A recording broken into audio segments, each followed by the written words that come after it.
लोकनायक जयप्रकाश अस्पताल की तस्वीर मैं अपने विजय विकास से कहूंगा एक बार दिखाएं कि किस तरीके से यहाँ पर सुरक्षा व्यवस्था पूरी तरीके से चाक चौबंद कर दी गई है। यहाँ पर कहा जा रहा है कि अंदर एनआईए की टीम मौजूद है और तमाम एजेंसीज के अधिकारी भी कहा जा रहा है वो मौजूद है और कहा जा रहा है कि किसी भी वक्त यहाँ पर देश के प्रधानमंत्री नरेंद्र मोदी पहुँच सकते हैं। अभी अपने भूटान का दौरा खत्म करके पहुंचे हैं भारत और अब जिस तरीके से देखा जाए जिस तरीके से लाल किला पर ब्लास्ट हुआ था उसके बाद यहाँ पर कई घायल और पीड़ित यहाँ पर लोकनायक जयप्रकाश अस्पताल जो लाल किला के सबसे नजदीक अस्पताल है वहां पर उन्हें देर शाम लेकर आया गया था। जब वहां पर ब्लास्ट हुआ था उसके बाद हमने देखा था कि किस तरीके से गृह मंत्री अमित शाह लोकनायक जयप्रकाश घायलों से मिलने के लिए वो पहुंचे थे। उसके बाद दिल्ली की मुख्यमंत्री रेखा गुप्ता, आशीष सूद सहित तमाम नेता वो मंत्री वहां पर पहुंचते हैं, घायलों से हालचाल लेने के लिए पहुंचते हैं। लेकिन उस दौरान हमने देखा था कि प्रधानमंत्री नरेंद्र मोदी अपनी प्राथमिकता को लेकर अलग देशों में भूटान गए हुए थे, एक यात्रा थी उनकी, वहां पर गए और भूटान की यात्रा ठीक खत्म करते हुए आज प्रधानमंत्री नरेंद्र मोदी कहा जा रहा है अब से किसी भी वक्त लोकनायक जयप्रकाश अस्पताल में जो लाल किला में ब्लास्ट हुआ था, लाल किला के पास में वहां पर जो घायल है, जो पीड़ित है, उनसे जाकर यहां पर मुलाकात कर सकते हैं। उससे पहले मैं अपने विजय विकास से कहूंगा एक बार तस्वीर दिखाते रहे कि किस तरीके से सुरक्षा की चाक चौबंद व्यवस्था कर दी गई है और ठीक गेट नंबर 4 बताया जा रहा है जहां से प्रधानमंत्री के प्रवेश के लिए यहाँ पर व्यवस्था की गई है। मरीजों के लिए दूसरा गेट खोल दिया गया है जिससे कि जो मरीज यहाँ पर अस्पताल में उपचार कराने के लिए आए हुए हैं उन्हें किसी भी तरीके से दिक्कत ना हो, यहाँ पर उसका भी पूरा ख्याल रखा जा रहा है। मैं अपने विजय विकास से कहूंगा एक बार पैन करके दिखाएं कि किस तरीके से लोगों का हुजूम भी यहाँ पर उमड़ पड़ा है कि प्रधानमंत्री को देख सके कि किस तरीके से प्रधानमंत्री नरेंद्र मोदी अभी यहाँ से ठीक कुछ ही देर बाद बताया जा रहा है कि यहाँ पर पहुंचेंगे, जो घायल है, जो पीड़ित है, उनसे यहाँ पर मुलाकात करेंगे। प्रधानमंत्री नरेंद्र मोदी अपनी भूटान की यात्रा खत्म करने के बाद ठीक कहा जा रहा है अस्पताल में कभी भी पहुंच सकते हैं और घायलों से मुलाकात कर सकते हैं। एनआईए की टीम अंदर पहले से कुछ करीबन 10 से 15 मिनट का वक्त बीत चुका है, एनआईए की टीम अंदर गई है। एक बार फिर अपने विजय विकास से कहूंगा कि ये सामने का वो तस्वीर दिखा दीजिए जो ये पूरा ही चौक है, जो स्टेडियम है यहाँ पर अरुण जेटली स्टेडियम के सामने दिख रहा होगा, वो अरुण जेटली स्टेडियम है होता है। उस चौक से उसी रास्ते से प्रधानमंत्री के आने का रास्ता बनाया गया, आप देख सकते हैं जो रास्ता है और पूरी तरीके से इस रास्ते को साफ कर दिया गया है। अब कहा जा रहा है किसी भी वक्त प्रधानमंत्री नरेंद्र मोदी लोकनायक जयप्रकाश अस्पताल में जो लाल किला के पास ब्लास्ट हुआ था उसके घायलों से यहाँ पर मुलाकात करने के, उनसे हालचाल पूछने के लिए पहुंच सकते हैं। एनआईए की टीम अंदर पहले से मौजूद है सहित तमाम जो जांच एजेंसी है। हमने देखा इससे पहले दिल्ली पुलिस के कमिश्नर आज सुबह से करीबन 3 बार आए, उसके बाद अब लगातार वो अंदर ही मौजूद है क्योंकि देश के प्रधानमंत्री नरेंद्र मोदी का लोकनायक जयप्रकाश अस्पताल में आने का है।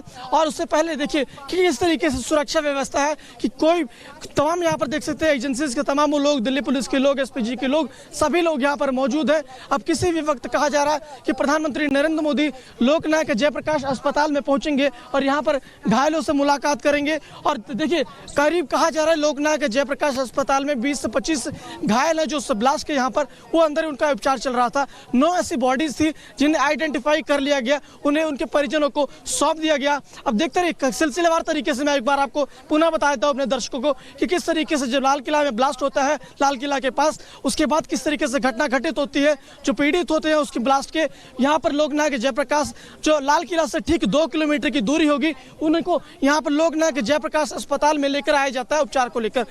ठीक जिस तरीके से जानकारी मिलती है, देश के गृह मंत्री अमित शाह सबसे पहले अस्पताल में पहुंचते हैं, परिजनों से मुलाकात करते हैं, उन घायलों से मुलाकात करते हैं। उसके बाद दिल्ली के तमाम नेता, चाहे रेखा गुप्ता दिल्ली की जो मुख्यमंत्री हैं, दिल्ली के जो गृह मंत्री आशीष सूद, तमाम उन लोगों का यहाँ पर पहुंचना होता है। सभी लोगों का कहना होता है जो घायल हैं, पीड़ित हैं, उन्हें बेहतर से बेहतर उपचार दिया जाएगा। प्रधानमंत्री नरेंद्र मोदी भूटान के दौरे पर थे, उनका साफ तौर से और कहा भी था प्रधानमंत्री नरेंद्र मोदी ने उस दौरे के दौरान जब वहां से भूटान से संबोधित किया था, कहा था इस दौरान जो भी कोई है उस व्यक्ति को बख्शा नहीं जाएगा, उस व्यक्ति को कड़ी से कड़ी सजा दी जाएगी, न्याय जरूर मिलेगा। अब प्रधानमंत्री नरेंद्र मोदी भूटान का दौरा करके अब भारत पहुंच चुके हैं। किसी भी वक्त प्रधानमंत्री नरेंद्र मोदी लोकनायक जयप्रकाश अस्पताल यहां पर पहुंचेंगे और उन घायलों से मुलाकात करेंगे। और आज महत्वपूर्ण बैठक भी है। देखिए शाम को 5:30-6 बजे का वक्त बताया जा रहा है कि कैबिनेट की बैठक होगी, कैबिनेट कमेटी ऑन सिक्योरिटी की भी बैठक है। उस बैठक में किस तरीके से कड़े फैसले लिए जाते हैं।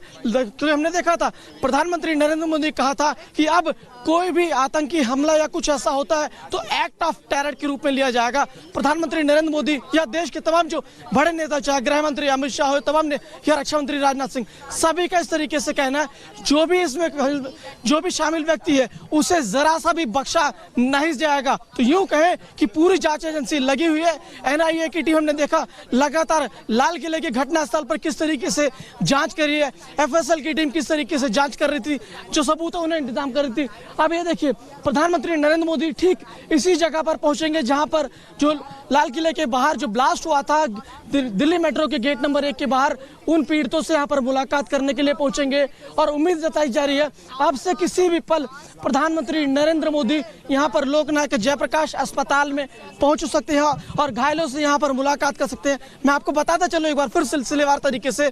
सबसे पहले अगर बात किया जाए तो दिल्ली पुलिस कमिश्नर सतीश गोलचा लोकनायक जयप्रकाश अस्पताल में पहुंचते हैं और क्योंकि दिल्ली पुलिस की जिम्मेदारी सुरक्षा को लेकर है तो सुरक्षा पूरी अस्पताल की वहां पर देखते हैं। उसके बाद जो प्रधानमंत्री नरेंद्र मोदी से सुरक्षा से जुड़े लोग होते हैं उनका अस्पताल में आने का सिलसिला शुरू हो जाता है। और अब से कहा जा रहा है कि किसी भी वक्त प्रधानमंत्री नरेंद्र मोदी लोकनायक जयप्रकाश अस्पताल में पहुंचेंगे, घायलों से मुलाकात करेंगे। उससे पहले रास्ता पूरी तरीके से क्लियर कर दिया गया है और ये रास्ता है, देखिए देखिए देखिए देखिए प्रधानमंत्री नरेंद्र मोदी अंदर बताए, देखिए प्रधानमंत्री नरेंद्र मोदी अस्पताल के अंदर मौजूद हैं और घायलों से मुलाकात कर रहे हैं। और उसको लेकर लगातार हमने देखा था कि प्रधानमंत्री नरेंद्र मोदी जब भूटान से आएंगे और लगातार उन्होंने कहा था कि जो भी व्यक्ति होगा उसे जरूर सजा दी जाएगी, बख्शा नहीं जाएगा।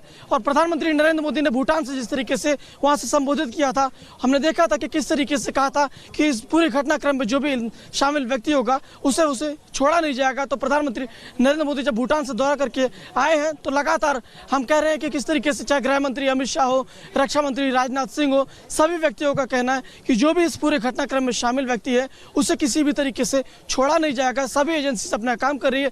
एनआईए की टीम यहाँ पर हमने देखा कि लगातार उस घटना स्थल पर मौजूद है और प्रधानमंत्री नरेंद्र मोदी का कहना था कि जिस तरीके से अब कोई भी एक्ट ऑफ जो भी आतंकी हमला होगा उसे as an act of terror के रूप में लिया जाएगा। और अब प्रधानमंत्री नरेंद्र मोदी बताया जा रहा है कि अस्पताल के अंदर मौजूद है, परिजनों से यहाँ पर मुलाकात कर रहे हैं। जो अंदर करीबन 20 से 25 इस तरीके से घायल बताया जा रहा है कि जो अस्पताल के अंदर मौजूद है और करीबन 9 ऐसी बॉडी है जिनको आइडेंटिफाई कर लिया गया है, उनके परिजनों को वहां पे सुपुर्द कर दिया गया है। लाल किले की अगर बात किया जाए तो अभी भी वहां पर जांच एजेंसी अपनी वहां पर सुरक्षा व्यवस्था है, वहां पर जांच की जा रही है लगातार। और हम आज देखेंगे शाम को कैबिनेट की बैठक होगी और कैबिनेट की बैठक के बाद, कैबिनेट की बैठक से पहले कैबिनेट कमेटी ऑन सिक्योरिटी की बैठक भी हो सकती है और उसमें किस तरीके से कड़े फैसले लिए जाएंगे। क्योंकि प्रधानमंत्री नरेंद्र मोदी अगर देखा जाए तो जिस तरीके से ऑपरेशन सिंदूर की अगर बात की जाए तो लगातार कहा गया था, देश के सभी जो शीर्ष नेतृत्व है उनका ये कहना था ऑपरेशन सिंदूर खत्म नहीं हुआ, ऑपरेशन सिंदूर जारी है। और अब देखने वाली बात होगी कि इस बैठक के बाद किस तरीके से